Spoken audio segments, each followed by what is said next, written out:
Umut Kalesi'nden herkese merhaba.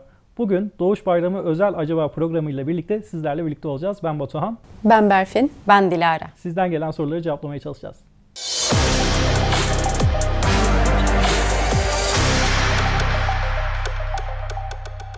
Öncelikle kanalımıza gelen yorumlarla başlayalım. Lord Draco, Kayra gözlerimi dağlara kaldırıyorum videosuna teşekkürler. Azerbaycan'dan esenlikler demiş. Esenlikler, biz teşekkür ediyoruz. Cenk Naze'nin Gör Onun Yüce Sevgisini videosuna ağzınıza yüreğinize sağlık bacım.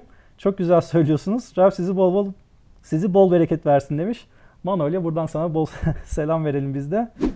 Yorumunuz için de teşekkürler Cenk Bey. Turka Helenik Hristiyanlık, Milliyet ve Vatanseverlik bölümüne yazmış. Ortodoks bir Türk'üm ve bunun Türkiye'yi vatan kabul etmeme bir engel teşkil ettiğini düşünmüyorum demiş. Kesinlikle katılıyorum. Ve Instagram'a gelen bir yorum var. Cenkeri Arıkanoğlu, Noel, İsa'nın doğduğu gün yani 25 Aralık. İlk kız arkadaşımı bulduğum gündür. Yıllar sonra Hristiyanlıkla ilgilenmeye başlamam ve o günün Christmas olduğunu bilmek her Noel'e küçük bir anlam katıyor Tanrı'nın hediyesi için. Sayenizde bu kelam kültür videosuyla kutlaması başladı. Bir de ilk kez Noel hediyesi alsam ne muhteşem olurdu. Bizden de sana bu Noel hediyesi olsun. Selamlar Cenkere. Sorularımıza geçelim isterseniz. Çok güzel sorular gelmiş Noel Bayramı ile ilgili. İlk sorumuz Noel'in kelime anlamı nedir? Neden Noel? Noel ne demek diye sormuş. M. Kırcax. Noel kelimesi Latince natalis kelimesinden geliyor ve anlamı da yenilmez güneşin doğuşu demek aslında.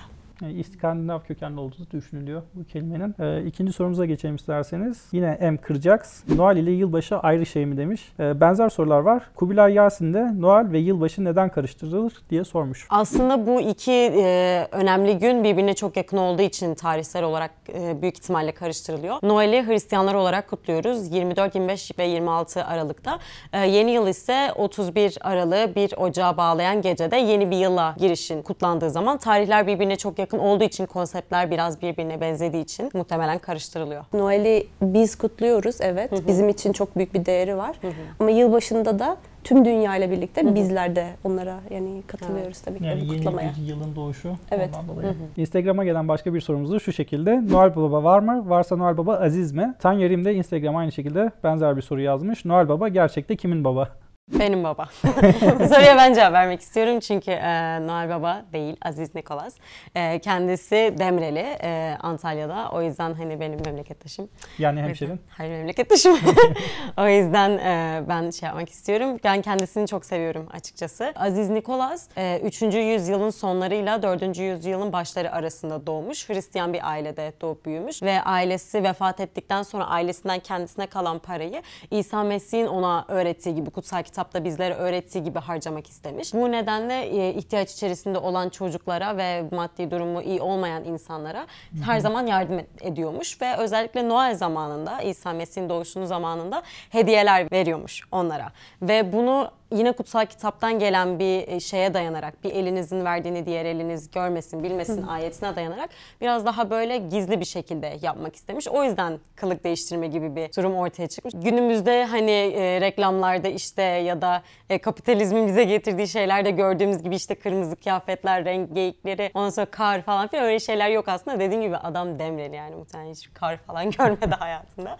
Ama hani o gerçekten iyi bir Hristiyandı. Kutsal kitabın ona öğrettiği şeyleri yerine getirmeye çalışıyordu ve bunu doğru bir şekilde yapmaya çalışıyordu. O yüzden bence gerçekten Noel'de tekrar hatırlanması ama anılmak gibi değil ama onun örneğini hani izlemek. İman hayatında nasıl İsa Mesih'e hizmet etti, nelerini onun için kullandı ve biz de belki onu örnek alabiliriz. Bunun için onu hatırlamak da güzel olabilir. Aslında Noel Baba ile ilgili bir soru daha var. SMR Elizabeth, Noel Baba neden yılbaşı ile bağdaştırılır? Bu konu hakkındaki bildiklerinizi öğrenmek isteriz demiş. Yani bence yine aynı şey Noel ile yılbaşını neden karıştırıyoruz da aynı cevap. Bence tarihler yakın olduğu için hani bundan kaynaklı bir şey var. Bir de biraz da hani kapitalizmin dediğim gibi getirdiği bir şey var. Popüler Çünkü Coca-Cola onu aslında Aziz Nikolas'ın örneğini alıp biraz daha değiştirerek kullanmaya başlamıştı. O zaman hani daha çok böyle bir simge çıktı ortaya.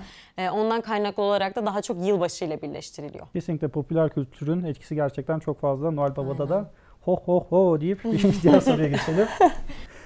M. Kırcak sağ olsun bize birçok soru sormuş. Diğer bir sorusu da Noel'de hediye almak Hristiyan geleneği mi demiş. Yani evet, Hristiyanlar genellikle Noel döneminde birbirine hediye alıyor. Ama bu yani çok gelenekten öte, yani birbirimize hediye veriyoruz. Çünkü Noel dönemindeyiz. Noel nedir? Biz neden Noel'i kutluyoruz? İsa'nın bize sağladığı bir armağan var. Yani kurtuluşu biz Efeslilerde yazdığı gibi iman yoluyla lütufla kurtulduk. Bu bizim başarımız değil, Tanrı'nın armağanıdır. O zaman biz Rab'den bir armağan aldık. Etrafımızdaki diğer Hristiyanlarla da bunu kutlamak ve birbirimize anımsatmak istiyoruz. Tabii ki de hediye alabiliriz birbirimize ama Noel sadece hediyeden oluşan bir kutlama dönemi değil. Tabii ki de alabiliriz ve genellikle alınıyor. Bu bir gelenek ama yani yapmak zorunda olduğumuz bir şey değil. Kutsal kitaptan gelen bir buyruk değil yani yapmayı Evet. tercih ettiğimiz bir şey. Başka bir sorumuz da kutsal öğreti ve köşe taşı Noel nasıl kutlanmalıdır diye sormuş ve benzer birkaç sorumuz daha var. Mehmetcan Çerçi, ben Hristiyanım, Noel'de ne yapmalıyım? Yiğit Çetin ise Noel nasıl kutlanır diye bizlere sormuş. İlk öncelikle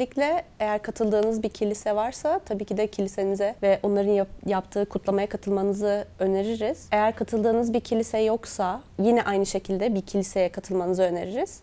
Paydaşlık önemlidir. Ama eğer Hristiyan değilseniz ve bir kutlamaya katılmak istiyorsanız eminim etrafınızda bulunduğunuz şehirde veya yakınlarda bulunan başka bir şehirde bir topluluk bulabilirsiniz. Onların kutlamaları genellikle zaten misafirlere açık oluyor. O yüzden en iyi şekilde tabii ki de kiliselerde büyük bir coşkuyla kutlanıldığını çok iyi bir şekilde görebilirsiniz. Ama eğer evinizde tekseniz de kutsal kitabı okumanızı öneririm. Bu şekilde kutlanabilir. Hani kilisede hep birlikte kutlamak hani çok eğlenceli bir şey. Çünkü yani İsa Mesih'in doğumunu kutluyoruz. Hep birlikte bunu yapabiliriz ama yani Berfin'in de dediği gibi eğer fırsatınız yoksa evinizde kutsal kitaptan İsa Mesih'in doğumunu anlatan bölümleri okumanız hani gerçekten çok değerli ve derin bir şey olur. Hani şey gibi düşünmeyin. Bir kiliseye gidemiyorum ya da ben Hristiyan değilim, kiliseye gitmemem lazım, o zaman hiçbir şey yapamam gibi değil.